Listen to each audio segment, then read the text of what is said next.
Welcome to A6 studios. నేను ఈరోజు ఒక యంగ్ డైనమిక్ లీడర్ని పట్టుకొచ్చిన మన ఛానల్కి. అతను ఎవరో కాదు, 12వ ward Congress party incharge Komatireddy యువసేన అధ్యక్షుడు, అదేవిధంగా ఇప్పుడున్న మంత్రి కోమటిరెడ్డి ముఖ్య అనుచరుడు. అన్నా నమస్తేనా, గడిదిగానా బాగానే చాలా రోజుల తర్వాత. చెప్పండి ఎట్లా ఉంది పరిస్థితి నల్గొండది? నల్గొండ జిల్లా కానీ కాన్స్టిట్యున్సీ కానీ ఇప్పుడే ప్రజెంట్ ప్రభుత్వం వచ్చి 3 నెలలు అయింది కాబట్టి, ప్రభుత్వం వచ్చిన కాంచే మా ప్రియతమ నాయకుడు మంత్రివర్యులు ముఖ్యంగా మంత్రి కాగానే ఫస్ట్ ఫైల్ మీద సంతకం 100 కోట్లు కన్నెక్కల నుంచి నల్గొండ దాకా ముషంపేట 100 కోట్లు శాంక్షన్ చేయడం జరిగింది. ఆల్రెడీ పనులు కూడా జరుగుతున్నాయి. నల్గొండ కాన్స్టిట్యున్సీ ఉన్న నల్గొండ మండలం కానీ అన్ని మండలాల్లో కూడా వర్కులు జరుగుతున్నాయి, స్టార్ట్ అయినాయి. అంటే 3 నెలల కాలంలో అభివృద్ధి జరుగుతూనే ఉన్నాయి. ఆల్రెడీ 100 కోట్లు శాంక్షన్ అయినాయి. గ్రామాల్లో కూడా వర్కులు జరుగుతున్నాయి. అంటే ఈ గతంలో ఉన్న ఇక్కడ భూపాల్ రెడ్డి ఎమ్మెల్యే 5 సంవత్సరాలల్లో అభివృద్ధి చేయలేదంటారా? మరి ఆయన అభివృద్ధి చేసింది ఒక్కటే, అందరికీ తెలుసు. అది ఒకటి హైదరాబాద్ రోడ్ నుంచి క్లాక్ టవర్ దాకా రోడ్డు వేయించడం జరిగింది. అది కూడా తాతల ముత్తాతల కాల్చినటువంటి ఇళ్ళను కూలగొట్టి వాళ్ళకి ఎలాంటి పరిహారం చెల్లించకుండా రోడ్డు వేయడం జరిగింది. అంతకు మించి మాజీ ఎమ్మెల్యే గారు ఎలాంటి అభివృద్ధి చేయలేదు. అంటే ఏది కట్లా చేయలేదంటారు? ఇది చేయలే, ఓన్లీ రోడ్ల వరకు అంటారు. ఆ రోడ్డు మట్టుకి తప్ప ఏ ఊర్లోకి పో, ఏ కాలనీకి పో, ఎక్కడ కూడా రోడ్లు ఏపీ లేదు, ఎక్కడ కూడా అభివృద్ధి కార్యక్రమాలు జరగలేదు. మీరు నల్గొండలోనే ఉంటారా? నల్గొండ టౌన్లో ఉంటాం. ఐటీ హబ్బులు కట్టించారు, మార్కెట్లు కట్టించారు, పార్కులు కట్టించారు, అవన్నీ అవుపేయట్లేదా మీకు? పాలిటెక్నిక్ కాలేజ్ గవర్నమెంట్ ల్యాండ్ తీసుకొని ఆడ ఐటీ హబ్ కట్టడం జరిగింది. అది కట్టినా వృధా, అందులో ఉద్యోగాలు లేవు, ఏది లేదు. ఇంకోటి బీట్ మార్కెట్లో ఒక ప్రాచీన దేవాలయం, అది ఫస్ట్ కాంచి ఉన్న దేవాలయము, అక్కడ ఉన్నటువంటి ఓసీ అంటే వాళ్ళు వైశ్యులు కొంట వాళ్ళు, అక్కడ వాళ్ళు పూజిస్తారు. వాళ్ళ ఏరియాలో మటన్ మార్కెట్, చికెన్ మార్కెట్ కట్టించాడు. దానికి వాళ్ళంతా ప్రజలంతా వ్యతిరేకం. మరియు పానగల్ దగ్గర ఉన్నటువంటి వాళ్ళు తాతల ముత్తాతల నుంచి అక్కడ చేపలు అమ్మేరు వాళ్ళు వచ్చి ఈ మార్కెట్లో చేపలు అమ్మమంటే అది కూడా ఇబ్బంది. ప్రజల్ని ఇబ్బంది పెట్టే పనులు తప్ప ఆయన చేసింది ఏం లేదు. ఓకే అన్న, అయితే ఇప్పుడు మీ విషయానికి వద్దాం. అసలు మీరు ఎప్పుడు చూసినా కానీ అంటే ఒక 10 మందిని ఎంటేసుకొని మంచి యంగ్ లీడర్లని అటు ఇటు తిరుగుతుంటారంట. ఏందా ముచ్చట? ముచ్చట ఏముంది, ఎవరికన్నా సమస్య ఉంటే పోతాం, ఆ సమస్య మీద కొట్లాడతాం. వాళ్ళకి ఆ సమస్య ఎట్లా తీర్చాలి, అది అధికారుల వలన, సొంతంగా మన వలన, ఎలాంటి సమస్యకైనా నేను ముందు ఉండి నడుస్తా.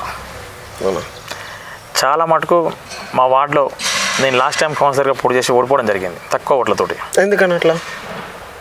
ఎందుకని అట్లా అంటే ఫస్ట్ టైం పోటీ చేయడం, ఇంకోటి నా మీద లేనిపోని అబద్ధాలు చెప్పడం, ఎన్నో మాటలు నా గురించి. యాక్చువల్లీ నేను లాస్ట్ టైం గెలిచేవాడిని, కానీ నా మీద కొన్ని కార్తిక్ అనే వ్యక్తి ఇంతకుముందుకు బీజేపీ. అవును, ఇది కట్లా ఉన్నది మళ్ళీ ఇట్లా.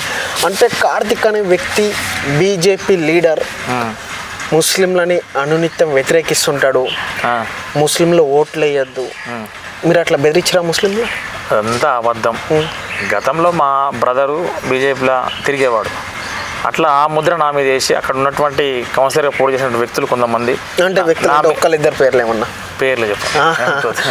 ఆ వ్యక్తులు ఏం చేశారంటే వాళ్ళన్న బ్రదర్ అలా బీజేపీ వాళ్ళు అని నా మీద ఒక ముద్ర వేసి కొంతమంది నా మైనారిటీ సోదరుని డైవర్ట్ చేసి ఓట్లు వేయించుకొని గెలవడం జరిగింది తప్ప ఈసారి అట్లా జరగదు. మైనారిటీ సోదరులు అందరూ నా వైపు ఎవరు 100% ఈసారి నేను గెలవకపోవడం 300-400 మెజార్టీతో గెలుస్తా. అంటే గెలుస్తా అంటారు కదా, అసలు మిమ్మల్ని ఎందుకు గెలిపేయాలంటారు? ఎందుకు గెలిపియాలంటే మా ఎలక్షన్స్ అయిపోయి 2020 ఎలక్షన్స్ అయిపోయినాయి, కౌన్సిల్ ఎలక్షన్లు. దాదాపు 4 సంవత్సరాలు దాటింది. ఈ 4 సంవత్సరాలు ప్రజలలో ఉన్న వ్యక్తి నేను, ప్రజల కోసం కొట్లాడింది నేను, ఎంతోమందికి సహాయం చేసింది నేను. కౌన్సిలర్గా పోటీ చేసిన వ్యక్తులు, ప్రజెంట్ గెలిచిన కౌన్సిలర్ కూడా ఈ 4 సంవత్సరాలు వాళ్ళ తిరగలే. ఇంకా మామూలుగా వేరే పార్టీ చేసిన వ్యక్తులు కూడా కనబడలే ఎక్కడ కూడా. వాళ్ళు ఏమన్నా సంక్రాంతికి హరినాథుడు వస్తాడు కదా, ఆ టైప్లో వచ్చి వెళ్ళిపోతుంటారు అంతే. ఎలక్షన్స్ వస్తారు, 10 రోజులు తిరుగుతారు, వెళ్ళిపోతారు.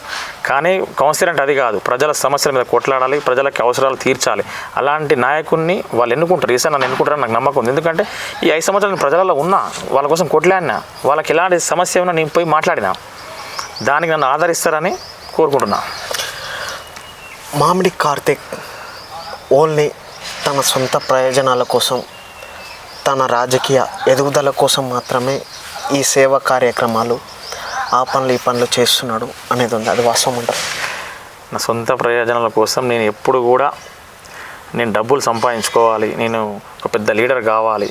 నాకు ఇంకా మ్యారేజ్ కాలే, నేను యువకునే, నాకు ఆడపిల్లలు లేరు పెళ్ళిళ్ళు చేయడానికి.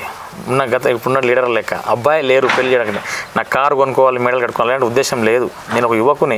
యువకులు ఏం ఆలోచిస్తారంటే 10 మందికి సహాయం చేయాలి, అభివృద్ధి చేయాలని అదే ఆలోచిస్తారు తప్ప డబ్బులు సంపాదించాలని ఆలోచన నాకు లేదు. నాకు అలాంటి ఉద్దేశం లేదు. నేను మా వార్డులో ఉన్నటువంటి వ్యక్తులకు ఎలాంటి ఆపత్తి వచ్చినా ఎవరికైనా నేను ముందుండి నా సొంత డబ్బులతోటి దాదాపు 3 లక్షల రూపాయల దాకా ఈ 4 సంవత్సరాల్లో 3 లక్షలు ఖర్చు పెట్టి నేను ఆర్థికంగా హెల్ప్ చేశాను. నేను అలాంటి వ్యక్తి. నేను నాకు డబ్బులు ఒక లెక్కగా నేను పట్టించుకున్నాను దాని గురించి పెద్దగా. అంటే నా సొంత డబ్బు అని అంటున్నావు. వేరే వాళ్ళని అంటే మాకు తెలిసిన వాళ్ళు 2-3 అడిగి ఉంటుంది అసలు మామిడి కార్తిక్ది ఏంది అని అంటే, పాపం అన్నకాడ పైసలు లేవు, అనునిత్యం ప్రజల కోసమే ఉంటాడు అని చెప్పారు. ఇక్కడ మీరేమో వచ్చేసి నా సొంత డబ్బులు. అసలు డబ్బు ఎక్కడి నుంచి వచ్చింది? వాళ్ళేమో డబ్బు లేదు అని అంటారు, మీరేమో డబ్బు పంచుతున్నా అని అంటారు. ఎక్కడికి వెళ్ళి వస్తుంది అసలు ఆ డబ్బు? ఎక్కడిది మీ కాడ? యాక్చువల్లీ మా నాన్న ఒక ప్రభుత్వ ఉద్యోగి, రిటైర్ అయ్యాడు. పింఛన్ మా నాన్నకు ఒక 40,000, నాకు 41,000 ఏమో వస్తాయి. మా నాన్న నాకు సహాయం చేస్తుంటాడు ఎప్పుడు. మా నాన్న ఏంటంటే నాకు ఆర్థికంగా డబ్బులు, ఎందుకంటే మా నాన్నకు కూడా ఏంటంటే ఒక 10 మందికి హెల్ప్ చేయాలనే ఆలోచన ఉంటుంది. నేను ఏదైనా సమస్య ఉంటే మా నాన్నకు చెప్పడం, నాకు సహాయం చేయను, డబ్బులు ఇవ్వడం. అట్లా కాకుండా కూడా మా స్నేహితులు గవర్నమెంట్ ఉద్యోగులు ఒక 2-4. ఇంకో వ్యక్తి మా స్నేహితుడు తమ్ముడు ఆస్ట్రేలియాలో ఉంటాడు. వీళ్ళందరూ కూడా నాకు నేను ఈ సమస్య ఉంది అని వాళ్ళకి చెప్పడం, వాళ్ళు నాకు సహాయం చేయడం, నేను పోయి ప్రజలకు సహాయం చేయడం. మా ఫ్యామిలీ, మా నాన్న కానీ, మా బ్రదర్లు కానీ, మా ఫ్రెండ్స్ కానీ, వాళ్ళ సహాయం వల్లనే నేను ఈరోజు ప్రజా సేవ చేస్తున్న. వాళ్ళ ప్రజలకు ఎంతోమంది హెల్ప్ చేస్తున్నాం. అన్నా ఇప్పుడు వచ్చేసి కాంగ్రెస్ గవర్నమెంట్ వచ్చింది అవునా? అంటే గతంలో వచ్చేసి అంటే కాంగ్రెస్ గవర్నమెంట్ వచ్చినాకనే మన ఎవరు అబ్బగొండ రమేష్ ఎవరు అవుతాను అనుకుంటా మున్సిపల్ చైర్పర్సన్గా ఉన్నాడు. ఇంకొక 1 year ఏముందనుకుంటా పదవి కాలం అట్లా. అంతలోనే తీసేసి ఒక బీసీని తీసేసి మళ్ళీ రెడ్డిని, బుర్రి శ్రీనివాస్ రెడ్డిని మున్సిపల్ చైర్పర్సన్గా పెట్టాల్సిన అవసరం ఏమొచ్చిందంటారు? తీసేసి ఏం లేదా అనుకున్నదే, కానీ ఇప్పుడు అదేం అవిశ్వాసం పెట్టిన కాబట్టి కొన్ని రోజులు టైం ఉంటుంది కాబట్టి అప్పుడు ఇన్ఛార్జ్ కమిషనర్గా అబ్బగొండ రమేష్ చేయడం జరిగింది. టైం వచ్చింది, బుర్రి శ్రీనివాస్ రెడ్డి చైర్మన్ అయ్యాడు. తప్ప తీసేసి కాదు. గతంలో కూడా 3 టర్ములు 2 సార్లు పుల్లల వెంకటనారాయణ గౌడ్ బీసీ 2 times, బొడ్డుపల్లి సీనన్న, బొడ్డుపల్లి లక్ష్మి వాళ్ళు 1 time చైర్మన్. గతంలో 15 సంవత్సరాలు 20 సంవత్సరాల దాకా ఒక బీసీ నల్గొండ మున్సిపల్ చైర్మన్ తప్ప ఏనాడు కూడా రెడ్డి మున్సిపల్ చైర్మన్ లేడు గత 20 సంవత్సరాలకి వెళ్ళి చూసుకుంటే. అంటే ఇప్పుడు మీరు రెడ్డి అనేది ఒకటి పదమిలా తీసారు కాబట్టి కాంగ్రెస్ కంచుకోట, అదేవిధంగా రెడ్డిల కంచుకోట అయిన మీ నల్గొండ జిల్లా చూసుకుంటే నల్గొండ టౌన్లకు అట్లా ఇప్పుడున్న ఎమ్మెల్యే అయితే మంత్రి అయితేంది రెడ్డి, మున్సిపల్ చైర్పర్సన్కి అట్లా రెడ్డి. అవును, అర్థమైందా? మీరు అంటే దళితులైన మీరు రేపు ఇదే మీ కాంగ్రెస్ గవర్నమెంట్ ఇదే రెడ్డిలు మీకు సపోర్ట్ చేస్తారనుకుంటున్నాం? ఎందుకు సపోర్ట్ చేయరండి? రెడ్డి మా కోమటిరెడ్డి వెంకట మా నాయకునికి రెడ్డి బీసీ అని ఎస్సీ అని ఏముండదు. అట్లా అనుకుంటే చిరుమర్తి లింగ ఒక పేదవాడు 2 సార్లు ఎమ్మెల్యే చేసిండు. ఇప్పుడు ఉన్నటువంటి మందుల సామేలు వెంకరెడ్డి సార్ టికెట్ ఇప్పించి ఎమ్మెల్యేని చేసిండు. వేముల వీరేశం ఇట్లా ఎంతోమంది దళితులని ఆదరిస్తారు. నల్గొండ లోకల్లో మా జెడ్పీటీసీ అన్నగారు లక్ష్మయ్య గారు ఇట్లా నన్ను కానీ ఎంతోమందిని పైకి తీసుకొచ్చాను. ఆయనకి మా ఎస్సీ బీసీ అనే ఫీలింగ్ ఏముండదు. అంటే మీ హస్బెండ్ పైకి తీసుకురావడం వల్ల వెంకటరెడ్డి గారికి ఏం లాభం ఉందంటారు? ముఖ్యంగా వెంకరెడ్డి గారికి యువకులు రాజకీయాలకు రావాలని మాలాంటి యువకుల్ని ఎక్కువగా ప్రోత్సహిస్తుంటాడు. నేను ఒక్కనే కాదు, నాలాంటి యువకులు ఎంతోమంది నల్గొండ కాన్స్టిట్యున్సీలో చాలామంది యువకులు ఆయనకి అభిమానులు. ఆయన కూడా వాళ్ళని రాజకీయాలకు తీసుకొస్తుంటాడు చాలామంది. అయితే గతంలో ఉన్న ఎమ్మెల్యే భూపాల్ రెడ్డి చాలా వేదికల మీద అంటుంటే విన్నాం. అంటే ఇదివరకు ఉన్న ఎమ్మెల్యే అంటే ఇదే కోమటిరెడ్డి గతంలో అట్లా ఆయనే కదా ఇక్కడ. ఆయన వచ్చేసి ఏం చేయలేదు, ఏం అభివృద్ధి చేయలేదు, నేనే వచ్చి చేసినాను అన్నాడు. అంటే కోమటిరెడ్డి వెంకరెడ్డి ఏం అభివృద్ధి చేయలేదా? నిజమంటారు? ఇప్పుడు A6 ఛానల్ తరఫున చెప్తున్నా, A6 ఛానల్ వాళ్ళు మీరే నల్గొండ కాన్స్టిట్యున్సీ తిరగండి. ఏ గ్రామం పోయినా సీసీ రోడ్లు వేయించింది ఘనత కోమటిరెడ్డి వెంకరెడ్డి గారు. సబ్ స్టేషన్, కొన్ని వందల సబ్ స్టేషన్లు, సీసీ రోడ్లు, మురికి కాలువలు, గ్రామం కానీ వార్డు కానీ ఎక్కడ పోయినా, ఏ మండలం పోయినా, ఏ ఊరు పోయినా కోమటిరెడ్డి వెంకరెడ్డి గారిదే. నల్గొండ జిల్లాకి విశ్వవిద్యాలయ మహాత్మా గాంధీ యూనివర్సిటీ తీసుకొచ్చిన ఘనత కోమటిరెడ్డి వెంకరెడ్డి గారి. ఆనాడు రైల్వే స్టేషన్, రైల్వే ట్రాక్ అక్కడ ఎంతో మంది అమాయకులు టైం వేస్ట్ చనిపోవడం, ఆత్మహత్యలు చేసుకుంటారని ఆనాడే వైఎస్ రాజశేఖర రెడ్డి గారితో కొట్లాడి 300 కోట్లతోటి ఫ్లైఓవర్ కట్టించడం జరిగింది మా నాయకుడు. అలాగే వాళ్ళ కుమారుడు మరణించడం జరిగింది ప్రమాదవశాత్తు. వాళ్ళ కుమారుని పేరు మీద దాదాపు 9 కోట్లతో ఉస్మానియా యూనివర్సిటీ లాంటి కాలేజీని కట్టించాడు, కోమటిరెడ్డి ప్రతిరెడ్డి కాలేజ్ అనేది. ఎన్నో అభివృద్ధి కార్యక్రమాలు దాదాపు నల్గొండ జిల్లా కానీ కాన్స్టిట్యున్సీ కానీ రాష్ట్ర వ్యాప్తంగా కొన్ని వేల కుటుంబాలకి అండగా నిలిచి ఆర్థిక సహాయం చేసిన నాయకుడు మా కోమటిరెడ్డి వెంకరెడ్డి గారు. అందుకనే కూడా రాష్ట్రం మొత్తం కూడా ఆయన తెలంగాణ ఇంకా నన్ను పిలవడం, తెలంగాణ రాష్ట్రంలో ఎవరికైనా సమస్య వస్తే ఆయనకి వాట్సాప్లో మెసేజ్ పెట్టడం, పేపర్లో యాడ్ ఇస్తే కూడా ఎంతో మందికి పేపర్లు ఇట్లా ఆర్థికంగా ఉంటే వాళ్ళని ఫోన్ చేసి పిలిపించుకొని సహాయం చేసాడు.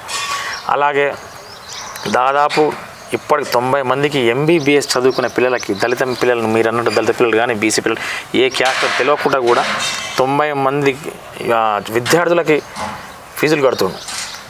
ఎంతోమందిని పేద విద్యార్థులను అనాథాలను చదివిపిస్తుడు. అలాంటి మా నాయకుడు మా కోమటిరెడ్డి వెంకరెడ్డి ఈరోజు 54,000 మెజార్టీతో గెలిచిండు. నల్గొండలో గెలవడం ఎందుకు గెలిచిండంటే ఆయన చేసిన కార్యక్రమాలు కానీ, అభివృద్ధి పనులు కానీ, ఆర్థిక సహాయాలు కానీ ప్రతి ఒక్కరికి. ఇప్పుడు కూడా చిన్న పెద్ద లేదని కూడా ఎవరు ఫోన్ చేసి లిఫ్ట్ చేస్తాడు. ఆయన మంత్రి అయినా సరే ఆయన ఫోన్ ఆయన లిఫ్ట్ చేస్తాడు. పిఏలు వాళ్ళు వీళ్ళు లిఫ్ట్ చేయరు, ఆయన లిఫ్ట్ చేస్తాడు. అలాంటి నాయకుడు ఆయన. దాదాపు నల్గొండ జిల్లాలో కానీ రాష్ట్రంలో కానీ ఆయన ఒక్కసారి పేరు చెప్తే మర్చిపోడు. ఎక్కడ పోయినా పేరు పెట్టి పిలిచి మరీ ఆప్యాయంగా దగ్గర తీసుకుంటాడు. అలాంటి నాయకుడు. మేము పోయినసారి గతంలో మా నాయకుని ఓడగొట్టినందుకు నల్లగొండ కాన్స్టిట్యున్సీ మొత్తం బాధపడ్డాం. 5 సంవత్సరాలు మేము నరకం అనుభవించినాం. అలాంటి నాయకుడు ఎందుకు లేడా అని. అంటే నేను కాంగ్రెస్ పార్టీ నాయకులు లెక్క కాదు, ప్రజలు కూడా చాలా బాధపడ్డారు. మళ్ళీ ఆయననే గెలిపించుకోవాలని ఈసారి రాష్ట్రంలో 54,000 మెజార్టీతోటి గెలిపించుకోవడం జరిగింది. అన్న మీకు ఇంకా పెళ్ళి కాలేదని అట్లా అన్నారు, ఇలాగ మాట్లాడుతూ అవును. మీ హస్బెండ్ యువత ఎంతసేపు ఉన్నా కానీ తన సొంత ఆలోచనలతోటి తనే ఎదగాలి, తన కుటుంబం ఎదగాలి అనేది ఆలోచిస్తుంటారు ఎంతసేపు ఉన్నా కానీ. మీరు ఇప్పుడు మాట్లాడే విధానాన్ని బట్టి చూస్తే అనునిత్యం ప్రజల కోసం కొట్లాడుతారు, ప్రజల కోసం మాట్లాడుతారు. అసలు ఎందుకు వచ్చిందంటారు ఆలోచన మీకు? ఇది అంటే ప్రజల కోసం పని చేయాలి, ప్రజలతోటే ఉండాలి అనేది. ఎందుకంటే నాకు చిన్నప్పటి నుంచి కూడా ఎందుకు రాజకీయం మీద ఎక్కువ ఇంట్రెస్ట్ ఉండేది. అయితే ఒకసారి మా మిత్రుని వల్ల నేను 2010లోనేమో కోమటిరెడ్డి వెంకరెడ్డి సార్ ఇంటికి పోవడం జరిగింది. అప్పుడు ఆయన హైదరాబాద్ నుంచి రావడం, కూర్చోవడం, అక్కడ ఉన్న ప్రజలందరికీ ఏదో ఏ సమస్య ఉన్నా మీదేం సమస్య, నీకు ఉద్యోగమా, ఏది ఉన్నా అట్లా ఆయన మాట్లాడే తీరు కానీ, ఆయన వాళ్ళకి ఇవ్వడం కానీ, వాళ్ళు ప్రజలు నన్ను చూసి వాళ్ళ చిరునవ్వు కానీ అవన్నీ చూస్తుంటే నేను కూడా కోమటిరెడ్డి వెంకరెడ్డి లెక్క సార్ లెక్క ప్రజలకు సేవ చేయాలి, నన్ను కూడా ఇంతమంది అవమానించాలి, నేను ఇంతమందికి పని చేయాలని నాకు అనిపించేది. అప్పటి నుంచే నేను ఆయన నెంబర్ తిరగడం జరిగింది. 2010 నుంచి ఇప్పటిదాకా తిరుగుతూనే ఉన్నా. నాకు కట్టె కాలేదాకా కూడా, నేను చనిపోయే వరకు కూడా నేను కోమటిరెడ్డి వెంకరెడ్డి ఉంటా. నాకు ఆయన పదవులు ఇచ్చినా ఇవ్వకున్నా మేము ఆయన మట్టి ఉంటాం.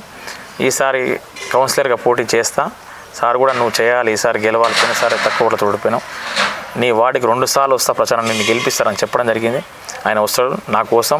నాకు చిన్న వయసులో 27 సంవత్సరాలకే నాకు టికెట్ ఇచ్చి ఎందుకంటే నా దగ్గర ఉన్నటువంటిది ఏంటంటే నా మంచితనం చూసి, సార్ నీకు టికెట్ ఇస్తున్నా, నువ్వు గెలవాలి, నేను అడగలే టికెట్ ఇవ్వని, ఆయన నువ్వు పోటీ చేయి, నేను పిలిచి టికెట్ ఇచ్చి పోటీ చేయించాడు.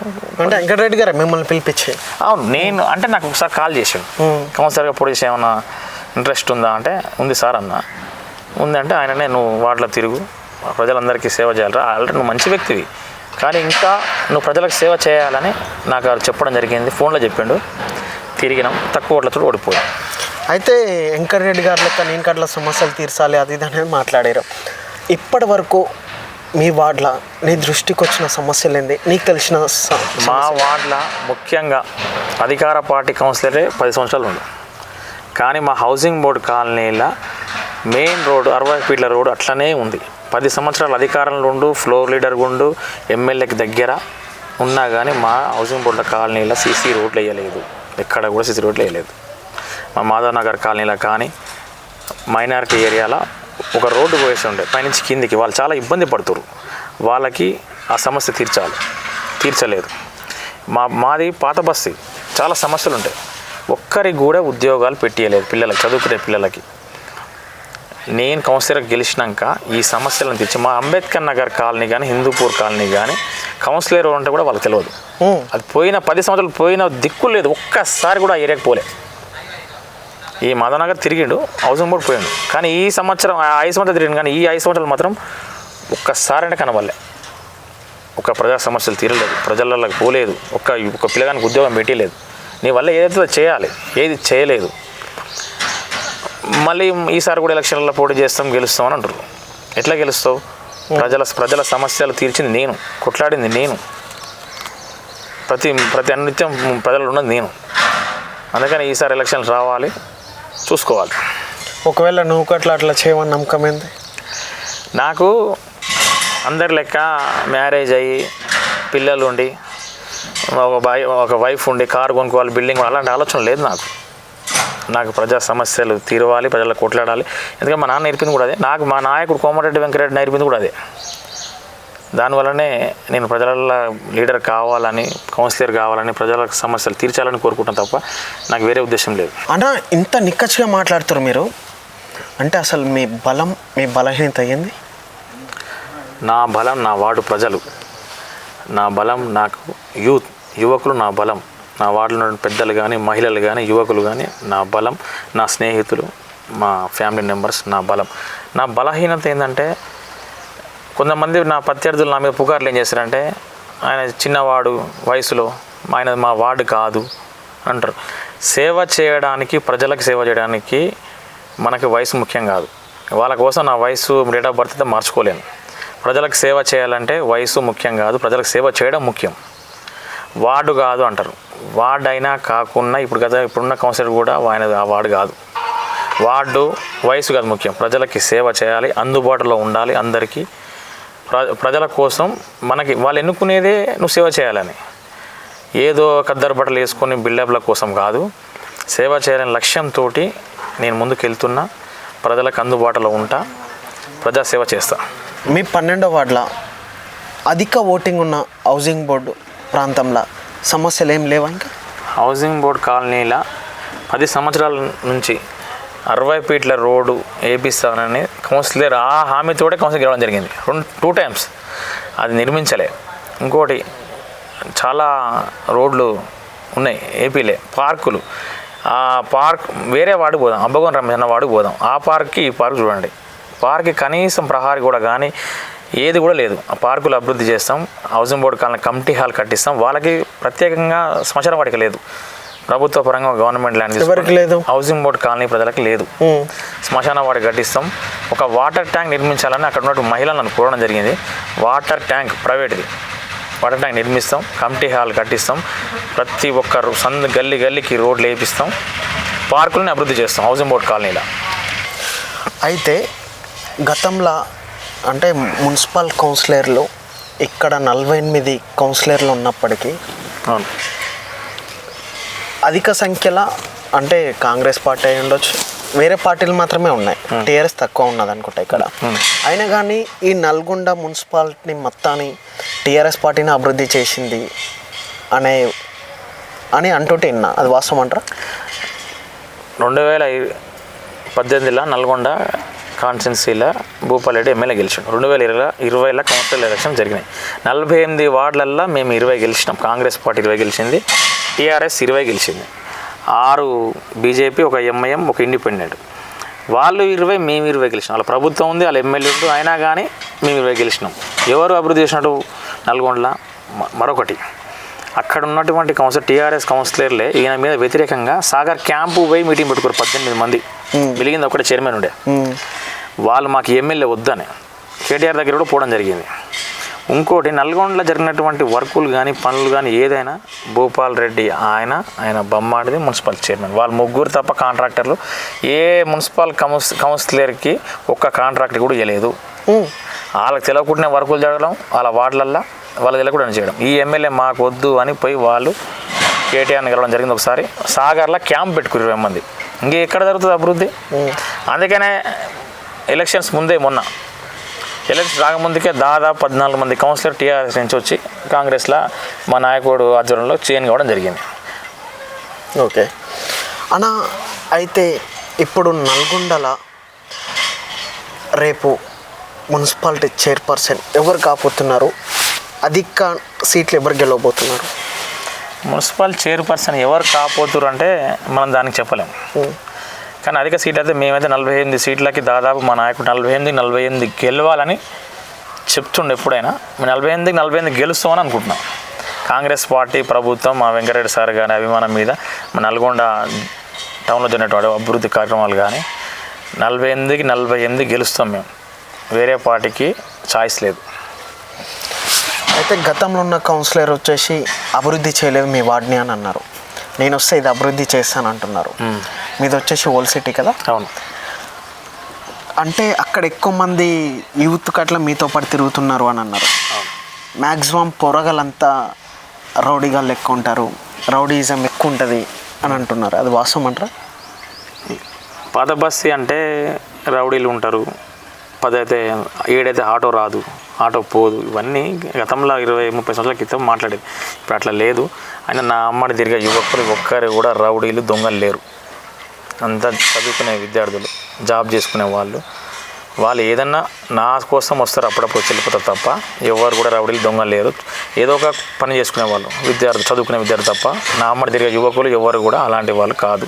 అట్లని కూడా మా పాత బస్సులో ఈరోజు రౌడీలు దొంగలు ఎవరు లేరు, అందరు పని చేసుకుంటున్నారు. గతంలో ఎప్పుడు 30 సంవత్సరాల క్రితం ఉన్న పేరు అది. ఇప్పుడైతే అలాంటిది ఏం లేదు. సరే, రేపు మామిడి కార్తిక్ రాజకీయంలోకి వచ్చి ఎన్ని కోట్లు సంపాదించబోతాడు? నేను రాజకీయాలకు వచ్చి మాది అసలు సొంత ఊరు గురంపూడి మండలం చామలేడు గ్రామం. ఆడ ఉన్నట్టు ఎకరం అమ్ముకోవాల్సి వచ్చింది. ఇప్పుడు ప్రజెంట్ కూడా మేము ఉన్న ఇల్లు శ్రీరామ్ చిట్ ఫండ్స్లా శ్రీరామ్ ఫైనాన్స్లా 10 లక్షలకి మార్కెట్ చేసి 10 లక్షలు తీసుకున్నాం. నేను రాజకీయాలకు వచ్చినాకనే మా ఇల్లు మొత్తం డౌన్ అయిపోయింది. డబ్బులన్నీ ప్రజల్లో పెట్టడం, రాజకీయాలలో పెట్టడం, మొత్తం నా వల్ల కూడా మేము ఆర్థికంగా ఇబ్బంది పడుతున్నాం. ప్రజెంట్ కూడా కోట్లు సంపాదించిన ఆలోచన లేదు, మీ కార్లు కొనుక్కునే ఆలోచన లేదు. మీ సహాయం అంటే మ్యాక్సిమం రాజకీయ నాయకులు అందరూ సంపాదించుకోనికే చూస్తుంటారు. మీకెందుకు ఆలోచన లేదంటారు? అందరు అట్లనే ఉండరా? ఉండరు. కొంతమంది మటుకే ఉంటారు అట్లా. చాలా మటుకు ఇప్పుడు మా కోమటిరెడ్డి వెంకట సార్ ఉండు, మా రాజగోపాల్ రెడ్డి సార్ ఉండు, ఈ భారతదేశంలో వాళ్ళు చేసినట్టు సహాయాలు ఎవరు చేయలేరు. వాళ్ళు ప్రజల కోసం పుట్టినటువంటి దేవుళ్ళు లాంటి వాళ్ళు. అలా వాళ్ళని చూసి నేర్చుకున్నాను నేను. అట్లా కావాలని నువ్వు అంటున్నావు, కానీ ఇదే రాజకీయంలో ఎన్ని కోట్లు, ఎన్ని లక్షల కోట్లు సంపాదించారు అని జనాలు అంటారు.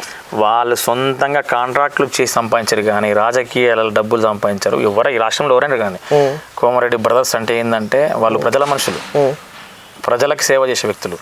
ప్రజలకి ఆడపిల్లల పెళ్ళిళ్ళు ఉన్నా వాళ్ళు సొంతంగా డబ్బులు ఇస్తారు. ఎవరికైనా హాస్పిటల్ ఉన్నా, ఎవరైనా చనిపోయినా, ఏదైనా కొన్ని లక్షలు, 10,000 5,000 కాదు, లక్షల రూపాయలు సహాయం చేస్తారు. వాళ్ళు కాంట్రాక్టులతోటి పైకి వచ్చిన తప్ప రాజకీయాల్లో పైకి వచ్చిన వాళ్ళు కాదు. రాష్ట్ర వ్యాప్తంగా తెలుసు కోమరెడ్డి బ్రదర్స్ అంటే ఏందనేది. నేను వాళ్ళని చూసి నేను అట్లా చేయాలనే ఉద్దేశం తప్ప, నేను ఆ స్థాయికి ఎదగకుండా చిన్న స్థాయిలో నా తోచినంత సహాయం చేయాలనే ఉద్దేశం తప్ప నాకు లక్షలు సంపాదించాలి, కోట్లు సంపాదించాలని ఆలోచన లేదు. మామిడి కార్తిక్ ఒక 10 మంది ఉన్నప్పుడే ఇటువంటి నీతి మాటలు మాట్లాడతాడు. ఒక అర్ధరాత్రి కాడ ఆపద వచ్చిందని అంటే కనీసం ఆ ఫోన్ కట్లా ఎత్తాడు అనేది అట్లా అంటుంటే నాది వాస్తవం కదా? అది తప్పు. నేను ఎన్నోసార్లు కూడా నా కార్యకర్తలు కానీ, వార్డు సంబంధించిన సమస్యలు కానీ, వార్డు ప్రజలు ఎవరు చేసినా 100% నా సెల్ లిఫ్ట్ చేస్తా. నాకు తెలిసి నేను ఎప్పుడైనా నా సెల్ స్విచ్ ఆఫ్ ఇంతవరకు రాలే. ఏదో ఛార్జింగ్ అయిపోయి ఎప్పుడో ఉండొచ్చాము, కానీ స్విచ్ ఆఫ్ రాదు. 100% సెల్ లిఫ్ట్ చేస్తా. ఎన్నోసార్లు కూడా పోయినా కూడా వార్డు సమస్యల కోసం, అంటే వార్డు సమస్యలు అంటే డిపార్ట్మెంట్ వాళ్ళు రావడం, ఏదన్నా సంథింగ్ ఏదైనా ఉంటే 11 గంటలకు 12 గంటలకు కూడా పోయి నేను మాట్లాడవచ్చిన తప్ప నేను ఫోన్ లిఫ్ట్ చేయను అనేది అయితే అబద్ధం. గతంలో మీరు బీజేపీలో పని చేస్తారా? బీజేపీలో పని చేసిన అంటే నాకు ఏ పదవి లేదు, కానీ మా కాలనీ ఉన్నటువంటి పరిసర ప్రాంతాలు ఏంటంటే మొత్తం బీజేపీకి అనుకూలంగా ఉంటుంది. అట్లా నేను అలా తిరగడం వల్ల నేను కూడా బీజేపీ ఒక ముద్రపడ్డ తప్ప నాకు ఒక పదవి కానీ జెండా పట్టుకొని తిరిగిన రోజు ఏం లేదు. అంటే బీజేపీ బాగుందా, కాంగ్రెస్ బాగుందా? మీరు రెండు చూసినా అని అంటున్నారు. అంటే నాకు బీజేపీ గురించి పెద్ద తెలియదు. నేను ప్రజెంట్ కాంగ్రెస్ పార్టీ కాబట్టి, కాంగ్రెస్ పార్టీ అన్ని కులాలని, అన్ని మతాలను కలుపుకొని పోయే పార్టీ కాంగ్రెస్ పార్టీ కాబట్టి నాకు కాంగ్రెస్ పార్టీ అంటే ఇష్టం. ఇప్పుడున్న మున్సిపల్ చైర్పర్సన్ అంటే చేశాడా పనులు ఈ సంవత్సర కాలమైన పెండింగ్లో ఉన్న పనులు? ఈ సంవత్సరం కాలంలో మా మున్సిపల్ చైర్మన్ మన బుర్రి శ్రీనివాస్ రెడ్డి అన్న ఆల్రెడీ వర్కులు స్టార్ట్ చేసిండు. ఒక వాటర్ ట్యాంక్ కట్టాలి నల్గొండలో అని తిరుగుతురు, ప్లేస్ చూస్తురు. ఆల్రెడీ ఆయన కూడా ఒక మంచి వ్యక్తి, సహాయం చేస్తాడు, పనులు చేస్తాడు, అన్నీ చేస్తాడు. ఆయన చైర్మన్ కావడం కూడా ఈ సంవత్సరం మంచిది. ఆయన కూడా ఇప్పుడు ఆ సైదిరెడ్డి అంతకుముందు చైర్మన్ ఏమున్నా ఆవు పోతుంటే దూడ వెనక ఎట్లా పోతుందో భూపాల్ రెడ్డి వెనకమ్మడి తిరిగేది. బుర్రి శ్రీనివాస్ రెడ్డి అన్న లాంటి వ్యక్తి కాదు. ఖచ్చితంగా నల్గొండ పట్టణ అభివృద్ధి చేస్తాడని అనుకుంటున్నాను. అన్న ఇప్పుడు మీరు మాట్లాడుతూ 50,000 మెజార్టీతోటి గెలిచినామని అన్నారు. గతంలో ఇక్కడ గవర్నమెంట్ లేదు, సేమ్ టైం ఎమ్మెల్యే కూడా లేడు. ఆయన ఎంపీగా గెలిచినా కానీ ఇదే కోమటిరెడ్డి వెంకటరెడ్డి ఎంపీగా గెలిచినా కానీ పోయి భువనగిరిలో ఉండడో లేకపోతే హైదరాబాద్లో తిరుగుడో అదే చేసినాడు. ఇంత మెజార్టీ రానికి ఇదే నల్గొండలా కారణం ఏంది అసలు? యాక్చువల్లీ మా నాయకుడు కోమటిరెడ్డి వెంకటరెడ్డి గారిని వారానికి 7 రోజులల్లో 7 రోజులు తిరుగుతూనే ఉంటాడు. 5 రోజులు భువనగిరి కాన్ఫరెన్స్ తిరిగిన, 2 రోజులు మాత్రం నల్గొండ కాన్ఫరెన్స్కి వచ్చి తిరిగిపోయేది వచ్చేది. కానీ ఇక్కడ ఉన్నటువంటి నాయకుడు మా అన్న Nalgonda president, town president Gummala Mohan Reddy అన్న నల్గొండ నియోజకవర్గాన్ని ఈ 5 సంవత్సరాలు మెయింటైన్ చేసింది ఆయనే. టౌన్లో కానీ గ్రామ మండలంలో కానీ తిప్పటిదిలు అంటే మన మాజీ జెడ్పీటీసీ శ్రీనివాసగౌడ, అనూప్రెడ్డి అన్న, రాజిరెడ్డి అన్న, కనగల్ తిప్పటిపోతే సుధీర్, శ్రీనివాసరెడ్డి అన్న, ఇట్లా చాలామంది నల్గొండ టౌన్ కానీ నల్గొండ మండలం కానీ మెయింటైన్ చేసింది. ఈ 5 సంవత్సరాల పార్టీని కాపాడినటువంటి వ్యక్తి మా అన్న మోహన్ రెడ్డి అన్న. నల్గొండ జెడ్పీటీసీ లక్ష్మణ కానీ బుర్రి శ్రీనివాసరెడ్డి అన్న కానీ వీళ్ళందరూ సారు వారానికి ఒకసారి 2 సార్లు వచ్చినా కానీ ఈ నల్గొండ కాన్స్టిట్యున్సీని కాపాడి ప్రజలకు ఎలాంటి సమస్యలు ఉన్నా వాళ్ళు తీర్చిర్రు, ప్రజల కోసం కొట్లాడిరు. అంటే కోమటిరెడ్డి వెంకటరెడ్డి గెలవడానికి అంత మెజార్టీ అంటే 50,000 మెజార్టీ వరకు రానికే కారణం వీళ్ళు అంటారు. 100% వీళ్ళ పాత్ర ఉంది, ప్రజల పాత్ర. నల్గొండ మాజీ ఎమ్మెల్యే ఆయనకు వ్యతిరేకత, మా సార్కి మంచి పేరు, వీళ్ళ పాత్ర, ఇవన్నీ కలిస్తేనే 54 మెజార్టీ వచ్చింది.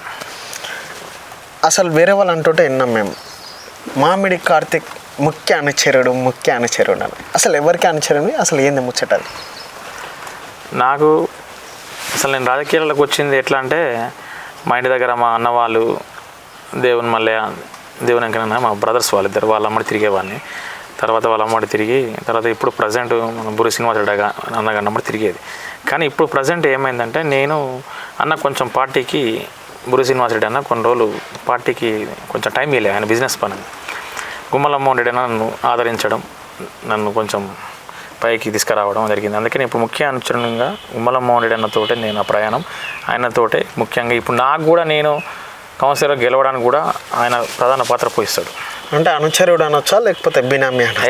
బినామీ అనుచరునిగానే ఉన్నా. ఇంకేమైనా సమస్యలు ఉన్నాయంటారా? మా వార్డులో ముఖ్యంగా పూర్ ఏరియా అంటే మాధవ్ నగర్ ఉంది. అక్కడ మైనారిటీ సోదరులు కానీ కొంచెం పూర్ ప్రజలు నివసిస్తుంటారు. అక్కడ ఉన్నటువంటి మైనారిటీ సోదరులకి వాళ్ళ చిరకార కోరిక ఏంటంటే వాళ్ళకు ఒక కమిటీ హాల్ కట్టియాలని. గతంలో ఉన్నటువంటి మైనారిటీలకు సపరేట్గా అలా కమిటీ హాల్ కట్టిస్తాని హామీ తీసుకోవడం, 2 టైమ్స్ తీసుకోవడం. ఎవరు ఇప్పుడు ప్రజెంట్ ఉన్న కౌన్సిలరు వాళ్ళకి కట్టియకపోవడం. కానీ నేను కౌన్సిలర్గా గెలిచిన సంవత్సరం లోపే వాళ్ళకి కమిటీ హాలు. ఇంకోటి ఏంటంటే వాళ్ళు ఇబ్బంది పడేది అంటే గోకుల్ నగర్ కింది నుంచి రోడ్ లేదు వాళ్ళకి, పైకి ఇక్కడి నుంచి ఎక్కాలంటే ఇబ్బంది పడుతారు. ఆ రోడ్డు ఒకటి, ఆ కమిటీ హాల్ గెలిచిన సంవత్సరం లోపే అవి నిర్మిస్తాం అని వాళ్ళకి హామీ ఇవ్వడం జరిగింది మొన్న కూడా. ఎందుకంటే ప్రజెంట్ కౌన్సిలర్ లేను కాబట్టి కౌన్సిలర్ గెలిచిన సంవత్సరం లోపే పూర్తి చేస్తాం.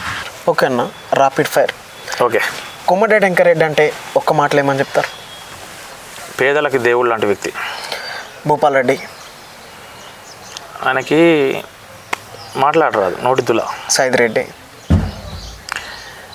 నేను చెప్పినా వెళ్ళాక ఆవు దూడ, ఆవేటు పోతే దూడాటే ఆయన ఏంటంటే భూపాల్ రెడ్డి చెప్తుంది. అబ్బగం రమేష్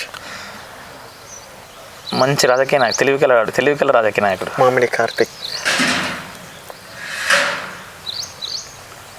యువకుడు, మంచి వ్యక్తి, ప్రజలకు సేవ చేయాలని అనుకుంటా. ఎప్పుడు ఎవరు ఎలాంటి సమస్యలు ఉన్నా నా వల్ల అయ్యే సహాయం చేస్తా. బుర్రి శ్రీనివాస్ రెడ్డి ప్రజలకు సహాయం చేస్తాడు, మంచి వ్యక్తి, నల్గొండ టౌన్ డెవలప్ చేస్తాడు. రేవంత్ రెడ్డి తెలంగాణ రాష్ట్రం గురించి, తెలంగాణ కోసం కొట్లాడి కాంగ్రెస్ పార్టీని అధికారం తీసుకొచ్చాడు. కేసీఆర్ ఒక పిట్టల ద్వారా మాటకారి. చివరిగా మీరు మా ఛానల్ ద్వారా ప్రజలకు ఏం చెప్పాలనుకుంటారు?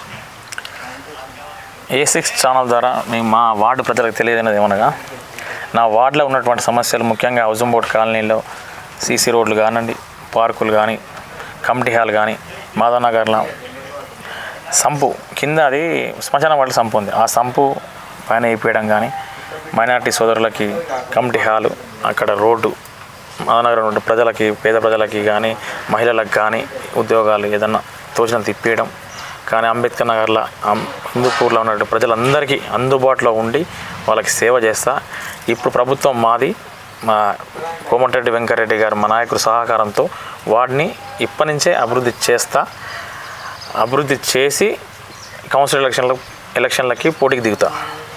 ఓకేనా, థ్యాంక్ యూ. మీ అమూల్యమైన టైం మాకు. Thank you.